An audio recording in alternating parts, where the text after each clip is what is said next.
ਮੇਰਾ ਨਾਮ ਮੋਨੂ ਹੈ ਤੇ ਮੇਰੀ ਉਮਰ 27 ਸਾਲ ਹੈ। ਮੈਂ ਬਹੁਤ ਗਰੀਬ ਸੀ। ਜਦੋਂ ਮੇਰਾ ਵਿਆਹ ਹੋਇਆ ਉਦੋਂ ਤੋਂ ਮੇਰੇ ਘਰ ਗੈਰ ਲੜਕੀਆਂ ਨੇ ਆਉਣਾ ਜਾਣਾ ਸ਼ੁਰੂ ਕਰ ਦਿੱਤਾ, ਕਿਉਂਕਿ ਮੇਰੀ ਪਤਨੀ ਕੋਲ ਇੱਕ ਅਜਿਹਾ ਪੇਪਰ ਸੀ ਜਿਸ ਨੂੰ ਉਹ ਦਿੰਦੀ ਉਸ ਦੀ ਨੌਕਰੀ ਲੱਗ ਜਾਂਦੀ।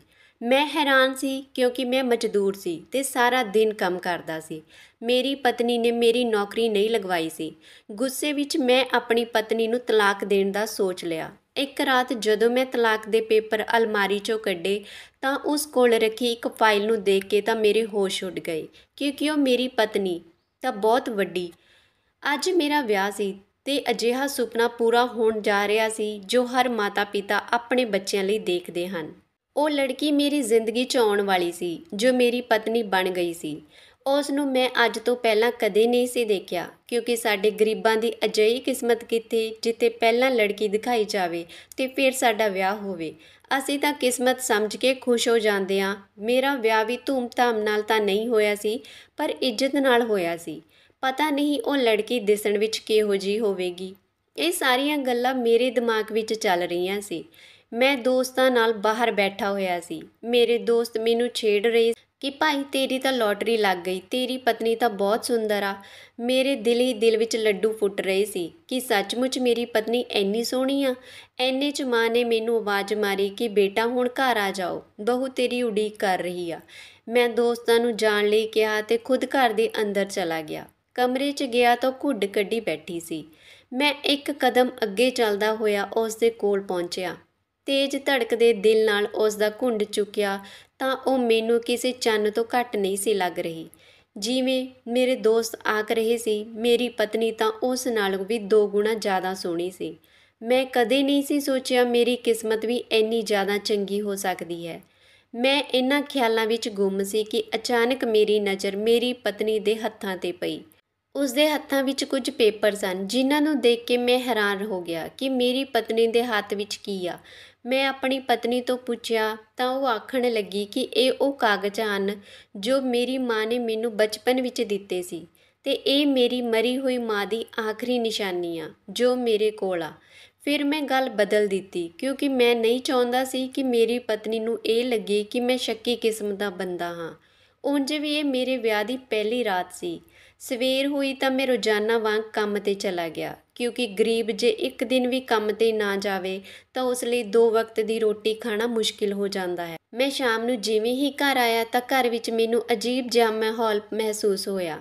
ਮੈਨੂੰ ਅਜਿਹਾ ਲੱਗਿਆ ਜਿਵੇਂ ਸਾਡੇ ਘਰ ਵਿੱਚ ਬਹੁਤ ਸਾਰੇ ਲੋਕ ਆਏ ਹੋਏ ਹਨ। ਪੂਰੇ ਘਰ ਵਿੱਚ ਅਜੀਬ ਜਿਹੀ ਬਦਬੂ ਫੈਲੀ ਹੋਈ ਸੀ। ਮੈਂ ਆਪਣੀ ਪਤਨੀ ਨੂੰ ਪੁੱਛਿਆ ਤਾਂ ਉਸਦੇ ਚਿਹਰੇ ਦਾ ਰੰਗ ਉੱਡ ਗਿਆ ਤੇ ਉਹ ਆਖਣ ਲੱਗੀ ਕਿ ਨਹੀਂ, ਇੱਥੇ ਕੋਈ ਨਹੀਂ ਆਇਆ। ਮੈਂ ਘਰ ਦੇ ਚਾਰੇ ਪਾਸੇ ਨਜ਼ਰ ਮਾਰੀ, ਮੈਨੂੰ ਮੇਰੇ ਮਾਤਾ ਪਿਤਾ ਕਿਤੇ ਨਜ਼ਰ ਨਹੀਂ ਆ ਰਹੇ ਸੀ।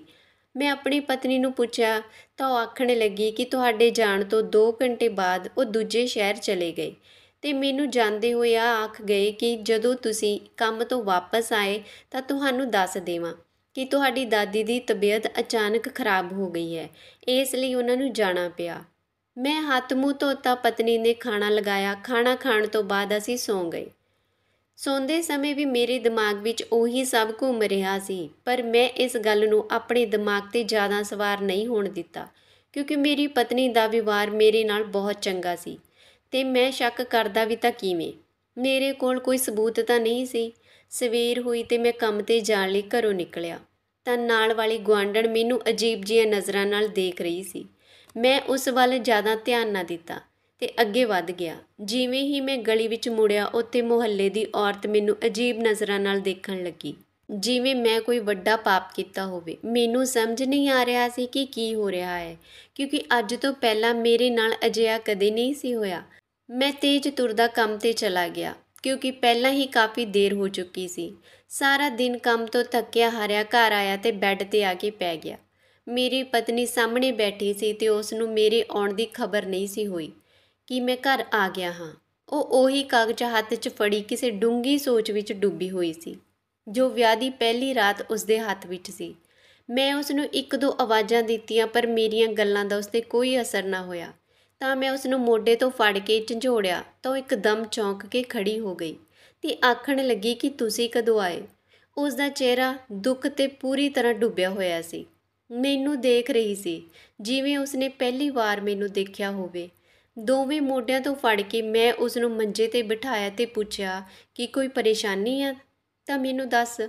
ਪਹਿਲਾਂ ਤਾਂ ਉਹ 20-25 ਮਿੰਟ ਚੁੱਪ ਰਹੀ, ਫਿਰ ਕਹਿਣ ਲੱਗੀ, ਮੈਨੂੰ ਮੇਰੀ ਮਾਂ ਦੀ ਬਹੁਤ ਯਾਦ ਆ ਰਹੀ ਆ, ਕਿਉਂਕਿ ਇਹ ਕਾਗਜ਼ ਮੈਨੂੰ ਮੇਰੀ ਮਾਂ ਦੀ ਯਾਦ ਦਿਵਾਉਂਦਾ। ਅਜੇ ਅਸੀਂ ਗੱਲਾਂ ਕਰ ਰਹੇ ਸੀ ਕਿ ਅਚਾਨਕ ਗੁਆਂਢਣ ਸਾਡੇ ਘਰ ਆ ਗਈ। ਉਸ ਦੇ ਆਉਂਦੇ ਮੇਰੀ ਪਤਨੀ ਉੱਠ ਕੇ ਕਮਰੇ ਵਿੱਚ ਚਲੀ ਗਈ ਤੇ ਗੁਆਂਢਣ ਮੇਰੀ ਪਤਨੀ ਨੂੰ ਅਜੀਬ ਨਜ਼ਰਾਂ ਨਾਲ ਦੇਖ ਰਹੀ ਸੀ। ਫਿਰ ਅਚਾਨਕ ਮੈਨੂੰ ਕਹਿਣ ਲੱਗੀ ਕਿ ਬੇਟਾ, ਜਵਾਨ ਪਤਨੀ ਨੂੰ ਇਕੱਲਾ ਘਰ ਵਿੱਚ ਛੱਡ ਕੇ ਕੰਮ 'ਤੇ ਚਲਾ ਜਾਣਾ ਏ, ਥੋੜਾ ਖਿਆਲ ਰੱਖਿਆ ਕਰ। ਤੇ ਤੇਰੇ ਕੰਮ 'ਤੇ ਜਾਣ ਤੋਂ ਬਾਅਦ ਪਤਨੀ ਕੀ ਕਰ ਰਹੀ ਹੈ? ਇਹ ਗੱਲ ਸੁਣ ਕੇ ਮੇਰੇ ਤਨ ਬਦਨ 'ਚ ਅੱਗ ਲੱਗ ਗਈ, ਕਿਉਂਕਿ ਉਹ ਮੇਰੀ ਪਤਨੀ 'ਤੇ ਦੋਸ਼ ਲਾ ਰਹੀ ਸੀ, ਮੇਰੀ ਪਤਨੀ ਨੂੰ ਗਲਤ ਕਹਿ ਰਹੀ ਸੀ। ਮੈਂ ਉਸ ਨੂੰ ਕੁਝ ਨਹੀਂ ਆਖ ਸਕਦਾ ਸੀ, ਕਿਉਂਕਿ ਉਹ ਮੇਰੇ ਤੋਂ ਵੱਡੀ ਸੀ ਤੇ ਉਂਝ ਵੀ ਜੇ ਮੈਂ ਕੁਝ ਕਹਿੰਦਾ ਤਾਂ ਬਦਨਾਮੀ ਮੇਰੀ ਪਤਨੀ ਦੀ ਹੀ ਹੁੰਦੀ। 2-4 ਗੱਲਾਂ ਕਰਕੇ ਉਹ ਉੱਠ ਕੇ ਚਲੀ ਗਈ। ਉਸ ਦੇ ਜਾਂਦੇ ਹੀ ਮੇਰੀ ਪਤਨੀ ਕਮਰੇ ਤੋਂ ਬਾਹਰ ਆ ਕੇ ਮੇਰੇ ਕੋਲ ਬੈਠ ਗਈ। ਉਸ ਨੇ ਮੈਨੂੰ ਖਾਣਾ ਦਿੱਤਾ। ਮੈਂ ਖਾਣਾ ਖਾ ਕੇ ਮੰਜੇ 'ਤੇ ਪੈ ਗਿਆ। ਪਹਿਲਾਂ ਗੁਆਂਢ ਦੀਆਂ ਔਰਤਾਂ ਦਾ ਮੈਨੂੰ ਅਜੀਬ ਨਜ਼ਰਾਂ ਨਾਲ ਦੇਖਣਾ, ਫਿਰ ਅਜਿਹੀਆਂ ਗੱਲਾਂ ਕਰਨਾ ਮੈਨੂੰ ਸ਼ੱਕ ਵਿੱਚ ਪਾ ਰਹੀਆਂ ਸੀ ਕਿ ਸੱਚਮੁੱਚ ਮੇਰੀ ਪਤਨੀ ਸਹੀ ਲੜਕੀ ਨਹੀਂ ਸੀ, ਕਿ ਜਦੋਂ ਮੈਂ ਘਰ ਨਹੀਂ ਹੁੰਦਾ ਤਾਂ ਉਹ ਗੈਰ ਲੜਕਿਆਂ ਨੂੰ ਘਰੇ ਬੁਲਾਉਂਦੀ ਆ। ਸਵੇਰੇ ਉੱਠ ਕੇ ਬਿਨਾਂ ਖਾਣਾ ਖਾਧੇ ਮੈਂ ਕੰਮ 'ਤੇ ਚਲਾ ਗਿਆ, ਕਿਉਂਕਿ ਮੇਰਾ ਦਿਲ ਕੁਝ ਵੀ ਖਾਣ ਨੂੰ ਨਹੀਂ ਸੀ ਕਰ ਰਿਹਾ। ਕਹਿੰਦੇ ਹਨ ਨਾ ਕਿ ਜਦੋਂ ਇਨਸਾਨ ਨੂੰ ਦਿਮਾਗੀ ਸਕੂਨ ਨਾ ਹੋਵੇ ਤਾਂ ਉਸ ਦਾ ਕੁਝ ਵੀ ਖਾਣ ਪੀਣ ਨੂੰ ਦਿਲ ਨਹੀਂ ਕਰਦਾ। ਅੱਧਾ ਦਿਨ ਮੈਂ ਕੰਮ ਸਹੀ ਕਰਦਾ ਰਿਹਾ, ਪਰ ਭੁੱਖ ਕਰਕੇ ਮੇਰੀ ਤਬੀਅਤ ਖਰਾਬ ਹੁੰਦੀ ਜਾ ਰਹੀ ਸੀ ਤੇ ਅਚਾਨਕ ਮੈਂ ਬੇਹੋਸ਼ ਹੋ ਗਿਆ। ਮੈਨੂੰ ਕੰਮ ਤੋਂ ਛੁੱਟੀ ਮਿਲੀ ਗਈ ਤੇ ਮੈਂ ਘਰ ਵਾਪਸ ਆ ਗਿਆ। ਜਿਵੇਂ ਹੀ ਘਰ ਦੇ ਬਾਹਰ ਪਹੁੰਚਿਆ ਤਾਂ ਦਰਵਾਜ਼ੇ 'ਤੇ ਬਹੁਤ ਸਾਰੇ ਜਵਾਨ ਲੜਕਿਆਂ ਦੀ ਲਾਈਨ ਲੱਗੀ ਹੋਈ ਸੀ। ਮੈਂ ਅੱਗੇ ਨਹੀਂ ਵਧਿਆ, ਉੱਥੇ ਖੜ ਕੇ ਦੇਖਣ ਲੱਗਿਆ ਕਿ ਇਹ ਸਾਰੇ ਮੇਰੇ ਘਰ ਦੇ ਬਾਹਰ ਕੀ ਕਰ ਰਹੇ ਹਨ। ਉਹ ਵਾਰੀ-ਵਾਰੀ ਅੰਦਰ ਜਾਂਦੇ। ਇੱਕ ਲੜਕਾ ਅੰਦਰ ਜਾਂਦਾ ਤੇ ਲਗਭਗ ਅੱਧੇ ਘੰਟੇ ਬਾਅਦ ਵਾਪਸ ਆਉਂਦਾ, ਪਰ ਜਦੋਂ ਬਾਹਰ ਆਉਂਦਾ ਤਾਂ ਉਸਦੇ ਚਿਹਰੇ 'ਤੇ ਇੱਕ ਅਜੀਬ ਜਿਹੀ ਚਮਕ ਹੁੰਦੀ, ਬਹੁਤ ਖੁਸ਼ ਹੁੰਦਾ। ਮੇਰੀ ਸਮਝ 'ਚ ਨਹੀਂ ਆ ਰਿਹਾ ਸੀ ਆਖਰ ਇਹ ਸਭ ਕੀ ਹੋ ਰਿਹਾ ਹੈ। ਮੇਰੇ ਸਿਰ 'ਤੇ ਅਸਮਾਨ ਟੁੱਟ ਰਿਹਾ ਸੀ। ਮੈਂ ਲੜਕਿਆਂ ਤੋਂ ਪੁੱਛਣ ਲੱਗਿਆ ਤਾਂ ਉਹ ਆਖ ਦਿੰਦੇ ਕਿ ਅੰਦਰ ਜੋ ਲੜਕੀ ਬੈਠੀ ਆ ਉਸ ਕੋਲ ਇੱਕ ਅਜਿਹੀ ਜਾਦੂਈ ਕਾਗਜ਼ ਆ ਜਿਸ ਨਾਲ ਸਾਡੀ ਜ਼ਿੰਦਗੀ ਬਦਲ ਗਈ। ਉਹਨਾਂ ਵਿੱਚੋਂ ਕੋਈ ਵੀ ਮੈਨੂੰ ਨਹੀਂ ਸੀ ਜਾਣਦਾ ਤੇ ਉਹਨਾਂ ਨੂੰ ਨਹੀਂ ਸੀ ਪਤਾ ਕਿ ਉਹ ਅੰਦਰ ਜਿਸ ਲੜਕੀ ਕੋਲ ਜਾ ਰਹੇ ਹਨ ਉਹ ਮੇਰੀ ਪਤਨੀ ਹੈ। ਮੈਂ ਘਰ ਦੇ ਬਾਹਰ ਖੜਾ ਸਾਰਾ ਨਜ਼ਾਰਾ ਦੇਖ ਰਿਹਾ ਸੀ। ਹੁਣ ਲੜਕੇ ਜਾ ਚੁੱਕੇ ਸੀ, ਪਰ ਆਉਣ ਵਾਲੇ 2 ਲੜਕਿਆਂ ਦੀਆਂ ਗੱਲਾਂ ਸੁਣ ਮੇਰੇ ਪੈਰਾਂ ਹੇਠੋਂ ਜ਼ਮੀਨ ਖਿਸਕ ਗਈ। ਮੈਂ ਸੋਚ ਵੀ ਨਹੀਂ ਸੀ ਸਕਦਾ ਮੇਰੀ ਪਤਨੀ ਅਜਿਹਾ ਘਟੀਆ ਕੰਮ ਕਰੇਗੀ, ਕਿ ਉਹ ਲੜਕੇ ਜੋ ਗੱਲਾਂ ਕਰਦੇ ਜਾ ਰਹੇ ਹਨ ਉਹ ਸੱਚ ਹਨ ਜਾਂ ਫਿਰ ਝੂਠ ਬੋਲ ਰਹੇ ਹਨ। ਪਰ ਉਹਨਾਂ ਨੂੰ ਝੂਠ ਬੋਲ ਕੇ ਕੀ ਮਿਲੇਗਾ? ਉਹ ਤਾਂ ਮੈਨੂੰ ਜਾਣਦੇ ਤੱਕ ਨਹੀਂ। 3 ਘੰਟੇ ਬਾਅਦ ਸਾਰੇ ਚਲੇ ਗਏ। ਦਿਲ ਤਾਂ ਕਰ ਰਿਹਾ ਸੀ ਕਿ ਹੁਣੇ ਜਾ ਕੇ ਪਤਨੀ ਦੇ ਮੂੰਹ 'ਤੇ ਜ਼ੋਰਦਾਰ ਥੱਪੜ ਮਾਰਾਂ ਤੇ ਉਸ ਨੂੰ ਪੁੱਛਾਂ ਕਿ ਮੇਰੇ ਪਿਆਰ 'ਚ ਕੀ ਕਮੀ ਰਹਿ ਗਈ ਸੀ ਕਿ ਤੂੰ ਅਜਿਹਾ ਕੰਮ ਕੀਤਾ। ਮੇਰੇ ਜਾਣ ਤੋਂ ਬਾਅਦ ਤੂੰ ਇਹ ਸਭ ਕਿਉਂ ਕਰਦੀ ਆਂ? ਪਰ ਮੈਂ ਅਜਿਹਾ ਵੀ ਤਾਂ ਨਹੀਂ ਕਰ ਸਕਦਾ ਸੀ, ਕਿਉਂਕਿ ਮੇਰਾ ਨਵਾਂ-ਨਵਾਂ ਵਿਆਹ ਹੋਇਆ ਸੀ। ਸਾਰੇ ਮੁਹੱਲੇ ਵਾਲੇ ਕੀ ਸੋਚਣਗੇ ਕਿ ਮੈਂ ਆਪਣੀ ਪਤਨੀ ਨਾਲ ਕਿਉਂ ਲੜ ਰਿਹਾ ਹਾਂ। ਮੈਂ ਚੁੱਪਚਾਪ ਘਰੇ ਜਾ ਕੇ ਮੰਜੇ 'ਤੇ ਬੈਠ ਗਿਆ। ਮੇਰੇ ਦਿਲ 'ਚ ਹਜ਼ਾਰਾਂ ਸਵਾਲ ਉੱਠ ਰਹੇ ਸੀ, ਪਰ ਉਹਨਾਂ ਦਾ ਜਵਾਬ ਮੈਂ ਕਿਵੇਂ ਆਪਣੀ ਪਤਨੀ ਨੂੰ ਪੁੱਛਦਾ। ਮੈਂ ਪਰੇਸ਼ਾਨ ਹੋ ਗਿਆ ਕਿ ਉਸੇ ਵੇਲੇ ਪਤਨੀ ਦੀ ਆਵਾਜ਼ ਆਈ ਕਿ ਪਾਣੀ ਤਾਂ ਪੀ ਲਓ, ਕਦੋਂ ਦੀ ਖੜੀ ਆਂ। ਮੈਂ ਪਾਣੀ ਦਾ ਗਲਾਸ ਫੜਿਆ ਤੇ ਪਾਣੀ ਪੀ ਕੇ ਪੈ ਗਿਆ। ਮੇਰੀ ਪਤਨੀ ਮੇਰੇ ਕੋਲ ਬੈਠ ਗਈ ਤੇ ਮੇਰੇ ਮੱਥੇ 'ਤੇ ਆਪਣਾ ਹੱਥ ਰੱਖ ਲਿਆ ਤੇ ਕਹਿਣ ਲੱਗੀ, ਤੁਹਾਨੂੰ ਬੁਖਾਰ ਤਾਂ ਨਹੀਂ ਆ? ਤੁਹਾਡੀ ਤਬੀਅਤ ਖਰਾਬ ਲੱਗ ਰਹੀ ਆ। ਮੈਂ ਆਪਣੀ ਪਤਨੀ ਨੂੰ ਅੱਖਾਂ ਪਾੜ ਕੇ ਦੇਖ ਰਿਹਾ ਸੀ, ਉਸ ਦੀ ਮਾਸੂਮ ਸ਼ਕਲ 'ਤੇ ਵਿਸ਼ਵਾਸ ਕਰਦਾ ਜਾਂ ਫਿਰ ਉਹ ਸਭ ਕੁਝ ਮੈਂ ਆਪਣੀਆਂ ਅੱਖਾਂ ਨਾਲ ਦੇਖਿਆ ਤੇ ਜੋ ਲੜਕਿਆਂ ਦੀਆਂ ਗੱਲਾਂ ਸੁਣੀਆਂ ਹਨ ਉਹਨਾਂ 'ਤੇ ਵਿਸ਼ਵਾਸ ਕਰਦਾ। ਮੈਨੂੰ ਕੁਝ ਸਮਝ ਨਹੀਂ ਸੀ ਆ ਰਿਹਾ। ਕੁਝ ਸਮੇਂ ਬਾਅਦ ਮੇਰੀ ਪਤਨੀ ਖਾਣਾ ਲੈ ਕੇ ਆਈ ਤੇ ਕਿਹਾ, ਤੁਹਾਡੇ ਲਈ ਤੁਹਾਡੀ ਮਨਪਸੰਦ ਦੀ ਭਿੰਡੀ ਬਣਾਈ ਆ।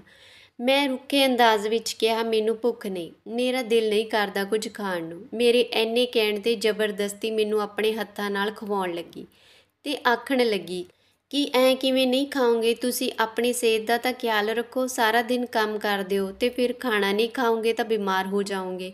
ਉਹ ਆਪਣੇ ਹੱਥਾਂ ਨਾਲ ਮੈਨੂੰ ਖਾਣਾ ਖਵਾ ਰਹੀ ਸੀ ਤੇ ਮੈਂ ਉਸਦੇ ਚਿਹਰੇ ਵੱਲ ਗੌਰ ਨਾਲ ਦੇਖ ਰਿਹਾ ਸੀ। ਮੈਨੂੰ ਵਿਸ਼ਵਾਸ ਹੀ ਨਹੀਂ ਸੀ ਹੋ ਰਿਹਾ ਕਿ ਮੈਂ ਕਦੇ ਸੋਚਿਆ ਵੀ ਨਹੀਂ ਸੀ ਕਿ ਇੰਨੀ ਝੂਠੀ ਔਰਤ ਵੀ ਹੋ ਸਕਦੀ ਆ। ਮੇਰੇ ਸਾਹਮਣੇ ਕੁਝ ਹੋਰ ਹੁੰਦੀ ਆ ਤੇ ਪਿੱਠ ਪਿੱਛੇ ਕੁਝ ਹੋਰ। ਪਰ ਉਸ ਦੇ ਚਿਹਰੇ ਦੀ ਮਾਸੂਮੀਅਤ ਦੇਖ ਕੇ ਮੇਰਾ ਦਿਲ ਨਹੀਂ ਮੰਨਦਾ ਸੀ ਕਿ ਮੇਰੀ ਪਤਨੀ ਅਜਿਹਾ ਕੰਮ ਕਰੇਗੀ। ਫਿਰ ਮੈਂ ਦਿਮਾਗ 'ਚ ਸਕੀਮ ਬਣਾਉਣ ਲੱਗਿਆ ਕਿ ਮੈਂ ਕਿਵੇਂ ਆਪਣੀ ਪਤਨੀ ਨੂੰ ਰੰਗੇ ਹੱਥੀਂ ਫੜਾਂ, ਕਿਵੇਂ ਉਹਦਾ ਪਰਦਾਫਾਸ਼ ਕਰਾਂ। ਮੇਰੇ ਦਿਮਾਗ 'ਚ ਆਈਡੀਆ ਆਇਆ ਕਿ ਮੈਂ ਸਵੇਰੇ ਕੰਮ 'ਤੇ ਨਹੀਂ ਜਾਵਾਂਗਾ, ਸਾਰਾ ਦਿਨ ਘਰੇ ਰਹਾਂਗਾ ਤਾਂ ਦੇਖਾਂਗਾ ਕਿ ਉਹ ਲੜਕੇ ਮੇਰੇ ਘਰ ਆਉਂਦੇ ਹਨ ਜਾਂ ਨਹੀਂ।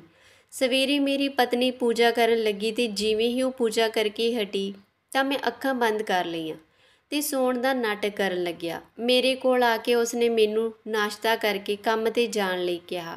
ਮੈਂ ਉਸ ਦੀ ਗੱਲ ਸੁਣਨ ਤੋਂ ਬਾਅਦ ਵੀ ਅੱਖਾਂ ਬੰਦ ਕਰਕੇ ਪਿਆ ਰਿਹਾ।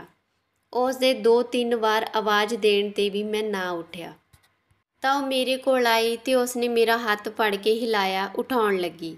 ਮੈਂ ਵੀ ਉੱਠ ਕੇ ਬੈਠ ਗਿਆ ਤਾਂ ਅਚਾਨਕ ਮੇਰੇ ਮੋਬਾਈਲ ਦੀ ਰਿੰਗ ਵੱਜਣ ਲੱਗੀ। ਮੋਬਾਈਲ ਅੰਦਰ ਚਾਰਜ 'ਤੇ ਲੱਗਾ ਸੀ। ਮੇਰੀ ਪਤਨੀ ਅੰਦਰ ਗਈ ਤੇ ਮੋਬਾਈਲ ਲੈ ਕੇ ਆਈ।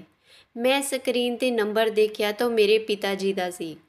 20-25 ਮਿੰਟ ਪਿਤਾ ਜੀ ਨਾਲ ਗੱਲ ਹੋਈ, ਪਰ ਘਰ ਦਾ ਹਾਲ ਪੁੱਛ ਰਹੇ ਸੀ ਤੇ ਦੱਸ ਰਹੇ ਸਨ ਕਿ ਉਹਨਾਂ ਨੂੰ ਇੱਥੇ ਕੁਝ ਦਿਨ ਹੋਰ ਲੱਗ ਸਕਦੇ ਨੇ, ਕਿਉਂਕਿ ਮੇਰੀ ਦਾਦੀ ਦੀ ਤਬੀਅਤ ਅਜੇ ਕੁਝ ਚੰਗੀ ਹੋਈ ਸੀ।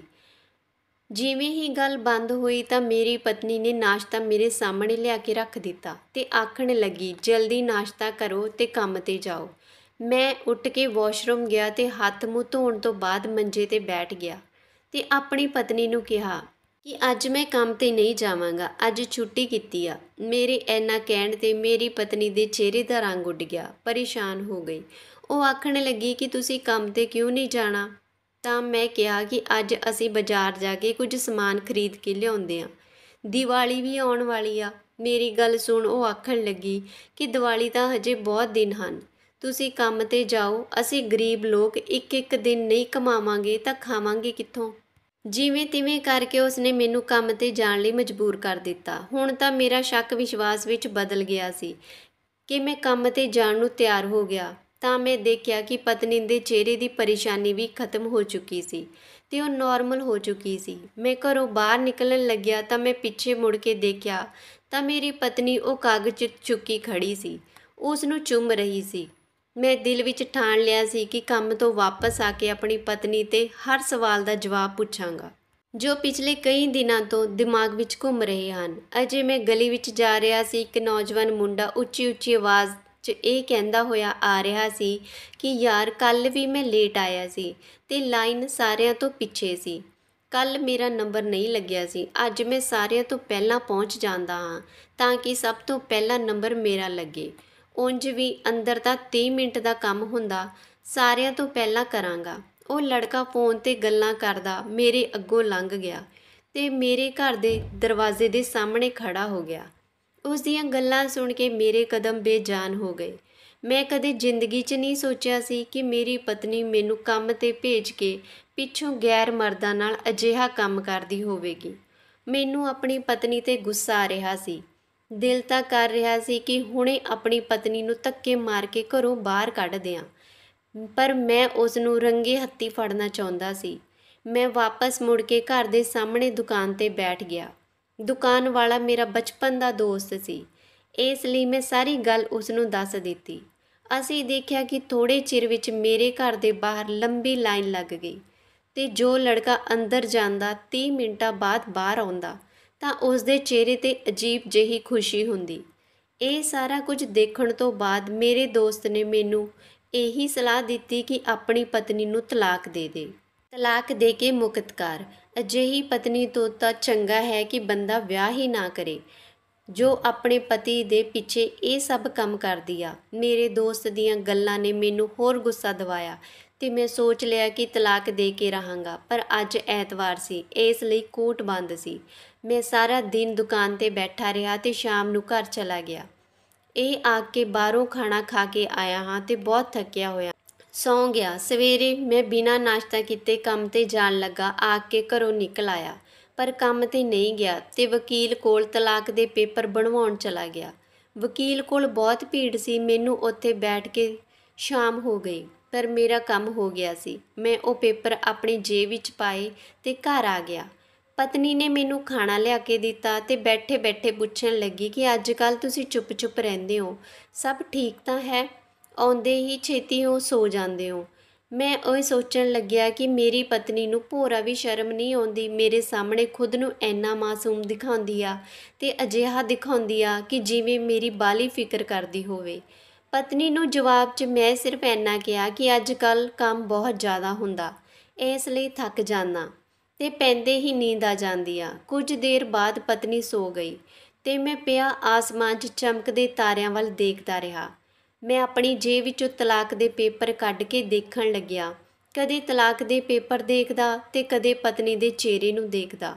ਫਿਰ ਮੈਂ ਮੰਜੇ ਤੋਂ ਉੱਠ ਕੇ ਅੰਦਰ ਕਮਰੇ 'ਚ ਚਲਾ ਗਿਆ ਤੇ ਅਲਮਾਰੀ 'ਚੋਂ ਉਹ ਪੇਪਰ ਜਿਸ ਨੂੰ ਮੇਰੀ ਪਤਨੀ ਪਹਿਲੀ ਰਾਤ ਆਪਣੇ ਨਾਲ ਲੈ ਕੇ ਆਈ ਸੀ ਤੇ ਜਿਸ ਨੂੰ ਉਹ ਹਰ ਸਮੇਂ ਆਪਣੀਆਂ ਅੱਖਾਂ ਸਾਹਮਣੇ ਰੱਖਦੀ ਸੀ, ਉਠਾ ਕੇ ਅਲਮਾਰੀ ਬੰਦ ਕਰਨ ਹੀ ਲੱਗਿਆ ਸੀ ਕਿ ਮੈਨੂੰ ਅਲਮਾਰੀ 'ਚ ਇੱਕ ਫਾਈਲ ਪਈ ਨਜ਼ਰ ਆਈ। ਮੈਂ ਫਾਈਲ ਚੁੱਕਣ ਤੋਂ ਪਹਿਲਾਂ ਬਾਹਰ ਆ ਕੇ ਇੱਕ ਨਜ਼ਰ ਪਤਨੀ ਨੂੰ ਦੇਖਿਆ ਕਿ ਕਿਤੇ ਜਾਗ ਤਾਂ ਨਹੀਂ ਪਈ। ਉਹ ਸੁੱਤੀ ਹੋਈ ਸੀ। ਮੈਂ ਵਾਪਸ ਕਮਰੇ 'ਚ ਗਿਆ, ਫਾਈਲ ਕਮਰੇ 'ਚੋਂ ਕੱਢ ਕੇ ਉਸ ਉੱਪਰ ਤਲਾਕ ਦੇ ਪੇਪਰ ਰੱਖ ਦਿੱਤੇ। ਉਸੇ ਵੇਲੇ ਮੇਰੇ ਦਿਲ 'ਚ ਖਿਆਲ ਆਇਆ ਕਿ ਇੱਕ ਵਾਰ ਇਸ ਫਾਈਲ ਨੂੰ ਖੋਲ੍ਹ ਕੇ ਤਾਂ ਦੇਖਾਂ ਤਾਂ ਸਹੀ ਕਿ ਇਸ ਫਾਈਲ ਵਿੱਚ ਹੈ ਕੀ। ਫਾਈਲ ਖੋਲ੍ਹ ਕੇ ਦੇਖੀ ਤਾਂ ਮੇਰੀਆਂ ਅੱਖਾਂ ਅੱਡੀਆਂ ਦੀਆਂ ਅੱਡੀਆਂ ਰਹਿ ਗਈਆਂ। ਜਿਵੇਂ ਜਿਵੇਂ ਮੈਂ ਉਸ ਫਾਈਲ ਨੂੰ ਪੜ੍ਹਦਾ ਜਾ ਰਿਹਾ ਸੀ, ਮੇਰੇ ਹੋਸ਼ ਉੱਡਦੇ ਜਾ ਰਹੇ ਸੀ। ਉਸ ਫਾਈਲ 'ਤੇ ਇੱਕ ਪਤਾ ਲਿਖਿਆ ਹੋਇਆ ਸੀ। ਮੈਂ ਉਹ ਪਤਾ ਨੋਟ ਕਰ ਲਿਆ ਤੇ ਫਾਈਲ ਉੱਥੇ ਅਲਮਾਰੀ ਵਿੱਚ ਰੱਖ ਦਿੱਤੀ ਤਾਂ ਕਿ ਪਤਨੀ ਨੂੰ ਸ਼ੱਕ ਨਾ ਹੋਵੇ। ਮੈਂ ਆਪਣੀ ਪਤਨੀ ਦਾ ਨਵਾਂ ਸੱਚ ਮੇਰੇ ਸਾਹਮਣੇ ਆਇਆ ਸੀ। ਇਹ ਪਹਿਲਾਂ ਵਾਲੇ ਤੋਂ ਵੀ ਜ਼ਿਆਦਾ ਖਤਰਨਾਕ ਸੀ। ਹੁਣ ਮੈਨੂੰ ਸਵੇਰ ਹੋਣ ਦੀ ਉਡੀਕ ਸੀ। ਕਦੋਂ ਸੂਰਜ ਦੀ ਪਹਿਲੀ ਕਿਰਨ ਨਿਕਲੇ ਤੇ ਮੈਂ ਉਸ ਰਾਜ ਦਾ ਪਤਾ ਲਗਾ ਸਕਾਂ। ਮੈਂ ਤਲਾਕ ਦੇ ਪੇਪਰ ਵੀ ਆਪਣੀ ਜੇਬ ਵਿੱਚ ਪਾ ਲਏ ਕਿਉਂਕਿ ਪਹਿਲਾਂ ਇਸ ਸੱਚਾਈ ਤੱਕ ਪਹੁੰਚਣਾ ਸੀ। ਸਵੇਰੇ ਪਤਨੀ ਦੇ ਉੱਠਣ ਤੋਂ ਪਹਿਲਾਂ ਮੂੰਹ ਹੱਥ ਧੋ ਕੇ ਘਰ ਤੋਂ ਚਲਾ ਗਿਆ। ਮੈਂ ਪੁੱਛਦਾ ਪਛਾਉਂਦਾ ਉਸ ਪਤੇ 'ਤੇ ਪਹੁੰਚ ਗਿਆ। ਮੇਰੇ ਸਾਹਮਣੇ ਕੋਈ ਘਰ ਨਹੀਂ ਸੀ, ਸਗੋਂ ਇੱਕ ਬਹੁਤ ਵੱਡੀ ਫੈਕਟਰੀ ਸੀ। ਮੈਨੂੰ ਦੇਖ ਕੇ ਬਹੁਤ ਹੈਰਾਨੀ ਹੋਈ ਕਿ ਉਸ 'ਤੇ ਮੇਰੀ ਪਤਨੀ ਦਾ ਨਾਮ ਲਿਖਿਆ ਹੋਇਆ ਸੀ ਤੇ ਨਾਲ ਮੇਰੀ ਪਤਨੀ ਦੀ ਤਸਵੀਰ ਲੱਗੀ ਹੋਈ ਸੀ। ਮੈਂ ਅੰਦਰ ਚਲਾ ਗਿਆ। ਸਾਹਮਣੇ ਦਫ਼ਤਰ ਸੀ। ਮੈਂ ਸੋਚਿਆ ਕਿ ਅੰਦਰ ਜਾ ਕੇ ਪਤਾ ਕਰਦਾ ਕਿ ਜਿਵੇਂ ਹੀ ਮੈਂ ਅੰਦਰ ਪੈਰ ਧਰਿਆ ਤਾਂ ਕਮਰੇ ਦੀਆਂ ਦੀਵਾਰਾਂ ਦੇਖ ਕੇ ਮੇਰਾ ਰੰਗ ਉੱਡ ਗਿਆ। ਹਰ ਦੀਵਾਰ 'ਤੇ ਮੇਰੀ ਪਤਨੀ ਦੀ ਤਸਵੀਰ ਲੱਗੀ ਹੋਈ ਸੀ। ਇੱਕ ਕਮਰੇ 'ਚ ਵੱਡੀ ਕੁਰਸੀ ਜੋ ਖਾਲੀ ਸੀ, ਪਰ ਉਸ ਦੀ ਬਰਾਬਰ ਵਾਲੀ ਕੁਰਸੀ 'ਤੇ ਇੱਕ ਲੜਕੀ ਬੈਠੀ ਹੋਈ ਸੀ ਜੋ ਮੈਨੂੰ ਦੇਖ ਕੇ ਹੈਰਾਨ ਹੋਈ ਤੇ ਪੁੱਛਣ ਲੱਗੀ, ਤੁਸੀਂ ਕੌਣ ਹੋ, ਕਿਸ ਨੂੰ ਮਿਲਣਾ?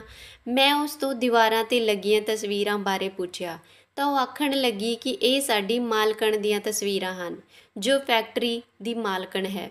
ਮੈਨੂੰ ਆਪਣੇ ਕੰਨਾਂ 'ਤੇ ਵਿਸ਼ਵਾਸ ਨਹੀਂ ਸੀ ਹੋ ਰਿਹਾ ਕਿ ਇਹ ਲੜਕੀ ਜੋ ਆਖ ਰਹੀ ਹੈ ਕਿ ਇਹ ਸੱਚ ਆ, ਤੇ ਜੇ ਇਹ ਸੱਚ ਆ ਤਾਂ ਉਸਨੇ ਮੇਰੇ ਵਰਗੇ ਮਜ਼ਦੂਰ ਨਾਲ ਵਿਆਹ ਕਿਉਂ ਕੀਤਾ ਸੀ? ਮੇਰੇ ਨਾਲ ਇਹ ਕੀ ਹੋ ਰਿਹਾ ਸੀ? ਮੈਂ ਸੱਚ ਤੱਕ ਪਹੁੰਚਣ ਦੀ ਕੋਸ਼ਿਸ਼ ਕਰਦਾ ਸੀ ਤਾਂ ਇੱਕ ਨਵਾਂ ਰਾਜ ਮੇਰੇ ਸਾਹਮਣੇ ਆ ਜਾਂਦਾ। ਮੈਂ ਉੱਥੋਂ ਤੁਰੰਤ ਆਪਣੇ ਘਰ ਵਾਪਸ ਆ ਗਿਆ। ਘਰ ਆ ਕੇ ਆਪਣੀ ਪਤਨੀ ਨੂੰ ਸਾਰੀ ਕਹਾਣੀ ਦੱਸੀ ਤੇ ਉਸ ਤੋਂ ਪੁੱਛਿਆ ਕਿ ਉਹ ਮੇਰੇ ਵੱਲ ਦੇਖ ਕੇ ਮੁਸਕਰਾਈ ਤੇ ਕਹਿਣ ਲੱਗੀ ਕਿ ਮੈਂ ਇੱਕ ਅਮੀਰ ਪਿਤਾ ਦੀ ਇਕਲੌਤੀ ਬੇਟੀ ਸੀ। ਮੇਰੇ ਪਿਤਾ ਦੀ ਸਾਰੀ ਦੌਲਤ ਮੇਰੇ ਨਾਮ ਸੀ। ਮੈਂ ਅਮੀਰੀ ਦੀ ਜ਼ਿੰਦਗੀ ਤੋਂ ਤੰਗ ਆ ਚੁੱਕੀ ਸੀ ਤੇ ਮੇਰਾ ਸੁਪਨਾ ਸੀ ਕਿ ਮੇਰਾ ਵਿਆਹ ਇੱਕ ਗਰੀਬ ਵਿਅਕਤੀ ਨਾਲ ਹੋਵੇ ਜੋ ਇੱਜ਼ਤ ਦੇਣਾ ਜਾਣਦਾ ਹੋਵੇ। ਕਿਉਂਕਿ ਮੇਰੇ ਕੋਲ ਪੈਸੇ ਦੀ ਕਮੀ ਨਹੀਂ ਸੀ, ਇਸ ਲਈ ਮੈਂ ਤੁਹਾਡੇ ਨਾਲ ਵਿਆਹ ਕੀਤਾ ਤੇ ਇਹ ਰਾਜ ਤੁਹਾਨੂੰ ਅੱਜ ਤੱਕ ਨਹੀਂ ਦੱਸਿਆ ਕਿ ਮੇਰੀ ਅਸਲ ਸੱਚਾਈ ਕੀ ਆ। ਅਸਲ ਵਿੱਚ ਜੋ ਸਾਡੇ ਘਰ ਦੇ ਬਾਹਰ ਲੜਕਿਆਂ ਦੀ ਲਾਈਨ ਲੱਗੀ ਹੁੰਦੀ ਸੀ, ਉਹ ਲੜਕੇ ਨੌਕਰੀ ਲਈ ਆਉਂਦੇ ਸੀ। ਮੈਂ ਉਹਨਾਂ ਦਾ ਇੱਕ ਕਰਕੇ ਇੰਟਰਵਿਊ ਲੈਂਦੀ ਸੀ, ਉਹਨਾਂ 'ਤੇ ਕਾਗਜ਼ 'ਤੇ ਸਾਈਨ ਕਰਦੀ ਸੀ। ਉਹ ਸਾਰੇ ਮੇਰੇ ਸੈਕਟਰੀ ਨੂੰ ਉਹ ਕਾਗਜ਼ ਦਿਖਾ ਦਿੰਦੇ ਤੇ ਉਹਨਾਂ ਨੂੰ ਉੱਥੇ ਨੌਕਰੀ ਮਿਲ ਜਾਂਦੀ। ਜੇ ਮੈਨੂੰ ਘੱਟ ਸਮਝਦਾਰ ਲੱਗਦੇ ਤਾਂ ਮੈਂ ਉਹਨਾਂ ਨੂੰ ਦੁਬਾਰਾ ਤਿਆਰੀ ਕਰਾ ਕੇ ਆਉਣ ਨੂੰ ਆਖ ਦਿੰਦੀ। ਜੇ ਤੁਹਾਡੇ ਸਾਹਮਣੇ ਮੈਂ ਇਹ ਸਭ ਕੁਝ ਕਰਦੀ ਤਾਂ ਤੁਸੀਂ ਜ਼ਰੂਰ ਕਾਰਨ ਪੁੱਛਦੇ, ਇਸ ਲਈ ਮੈਂ ਸਭ ਕੁਝ ਲੁਕਾ ਕੇ ਕੀਤਾ। ਪਤਨੀ ਦੀਆਂ ਗੱਲਾਂ ਸੁਣ ਮੈਨੂੰ ਸਕੂਨ ਆਇਆ। ਮੇਰੀ ਪਤਨੀ ਇੰਨੀ ਮਾਸੂਮ, ਇੰਨੀ ਦਿਆਲੂ ਦਿਲ ਸੀ ਤੇ ਮੈਂ ਉਸ ਤੋਂ ਬਿਨਾਂ ਵਜ੍ਹਾ ਸ਼ੱਕ ਕਰਦਾ ਰਿਹਾ। ਮੈਂ ਭਗਵਾਨ ਦਾ ਸ਼ੁਕਰੀਆ ਅਦਾ ਕਰਦਾ ਕਿ ਮੈਂ ਉਸ ਰਾਤ ਜਲਦਬਾਜ਼ੀ 'ਚ ਤਲਾਕ ਦੇ ਪੇਪਰ 'ਤੇ ਸਾਈਨ ਨਹੀਂ ਕੀਤੇ ਸੀ ਤੇ ਇੰਨੀ ਚੰਗੀ ਪਤਨੀ ਨੂੰ ਮੈਂ ਹਮੇਸ਼ਾ ਲਈ ਗਵਾ ਦਿੰਦਾ। ਮੈਂ ਤਲਾਕ ਦੇ ਪੇਪਰ ਪਾੜ ਦਿੱਤੇ ਤੇ ਪਤਨੀ ਤੋਂ ਮਾफ़ੀ ਮੰਗੀ। ਬਦਲੇ 'ਚ ਮੇਰੀ ਪਤਨੀ ਨੇ ਕਿਹਾ ਕਿ ਗਲਤੀ ਉਸ ਦੀ ਹੈ। ਜੇ ਉਹ ਸ਼ੁਰੂ 'ਚ ਤੁਹਾਨੂੰ ਸਭ ਕੁਝ ਦੱਸ ਦਿੰਦੀ ਤਾਂ ਤੁਹਾਡੀ ਸੋਚ ਉਸ ਪਾਸੇ ਜਾਂਦੀ ਹੀ ਨਾ। ਪਰ ਉਸ ਸਭ ਤੋਂ ਮੈਨੂੰ ਇਹ ਸਬਕ ਮਿਲਿਆ ਕਿ ਅੱਧਾ ਸੱਚ ਬਹੁਤ ਖਤਰਨਾਕ ਹੁੰਦਾ ਹੈ। ਹਮੇਸ਼ਾ ਪੂਰੀ ਤਹਿਕੀਕਾਤ ਕਰਨ ਤੋਂ ਬਾਅਦ ਹੀ ਕੋਈ ਫੈਸਲਾ ਲੈਣਾ ਚਾਹੀਦਾ ਹੈ, ਨਹੀਂ ਤਾਂ ਪਛਤਾਵੇ ਤੋਂ ਬਿਨਾਂ ਕੁਝ ਹੱਥ ਨਹੀਂ ਆਉਂਦਾ। ਅੱਜ ਮੈਂ ਆਪਣੀ ਪਤਨੀ ਨਾਲ ਖੁਸ਼ਹਾਲ ਜ਼ਿੰਦਗੀ ਬਤੀਤ ਕਰ ਰਿਹਾ ਹਾਂ। ਸੋ ਦੋਸਤੋ, ਕਦੇ ਵੀ ਆਪਣੇ ਜੀਵਨ ਸਾਥੀ ਤੇ ਬਿਨਾਂ ਵਜ੍ਹਾ ਸ਼ੱਕ ਨਾ ਕਰਿਆ ਕਰੋ। ਸ਼ੱਕ ਸਿਉਂਕ ਵਾਂਗ ਹੈ ਜੋ ਹੱਸਦੇ ਵਸਦੇ ਘਰਾਂ ਨੂੰ ਖਾ ਜਾਂਦਾ ਹੈ। ਕੋਈ ਵੀ ਵੱਡਾ ਕਦਮ ਚੁੱਕਣ ਤੋਂ ਪਹਿਲਾਂ ਆਪਣੇ ਜੀਵਨ ਸਾਥੀ ਨਾਲ ਇੱਕ ਵਾਰ ਜ਼ਰੂਰ ਗੱਲ ਕਰ ਲਿਓ। ਕਹਾਣੀ ਚੰਗੀ ਲੱਗੀ ਤਾਂ ਲਾਈਕ ਸ਼ੇਅਰ ਜ਼ਰੂਰ ਕਰਿਓ ਜੀ। ਚੈਨਲ ਤੇ ਪਹਿਲੀ ਵਾਰ ਆਏ ਹੋ ਤਾਂ ਚੈਨਲ ਨੂੰ ਜ਼ਰੂਰ ਸਬਸਕ੍ਰਾਈਬ ਕਰ ਲਿਓ। ਮਿਲਦੇ ਹਾਂ ਇੱਕ ਹੋਰ ਨਵੀਂ ਕਹਾਣੀ ਦੇ ਨਾਲ। ਧੰਨਵਾਦ ਜੀ।